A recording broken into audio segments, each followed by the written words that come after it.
going to be pelvic stability, but we're gonna move this into like leg drops and dead bugs and flutter kicks. So anything where you're laying on your back and the goal is to maintain that neutral spine, that's what we're practicing. So I'm just gonna start with our dead bug.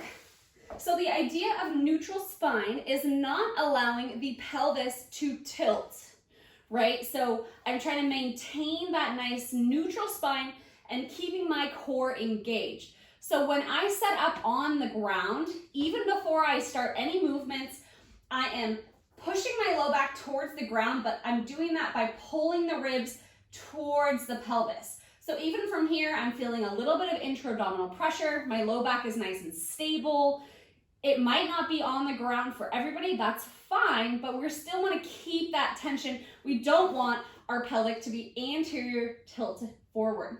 So from this setup, first movement is just a march. So can you maintain that same tightness in the core without letting anything tilt? Then you start bringing your legs up.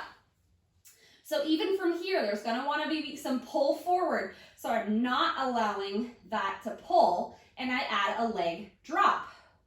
Then I add that opposite arm, opposite leg extension.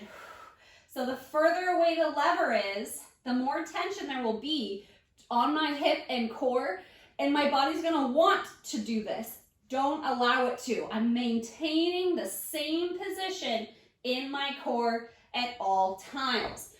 So then when we start to get into leg drops with our leg up, I'm still in that same maintained spine, and I'm dropping my leg without letting anything change. So what you'll be able to see is as I drop, if I'm not engaged, my belly, my ribs push up and my belly opens. I'm not maintaining that same tightness anymore. So when people are starting to do double legs, it's a lot harder to maintain that same neutral spine. So making sure that that's engaged at all times. Even when we get to flutter kicks, when somebody says float your feet off the floor and we're doing this, we're not gonna help our core and we're just gonna hurt our back. So start high, move as low as possible, maintaining, maintaining, maintaining, then you add those positions in.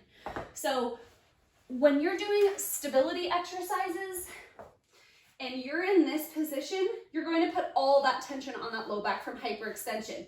But what we want is pull those ribs down, tuck that core, squeeze your glutes, and I'm trying to keep that low back flat or neutral at most of the time.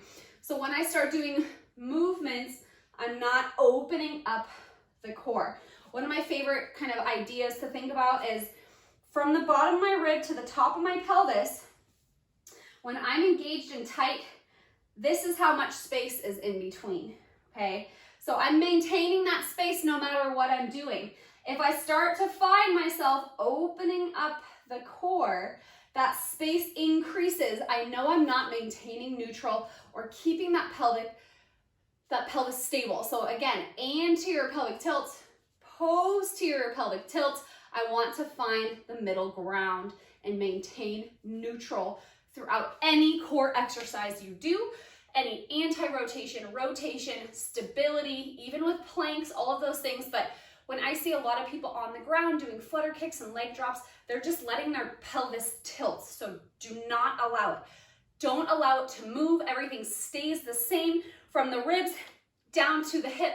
You want to maintain that nice neutral position, and those inner abdominals are engaged at all times.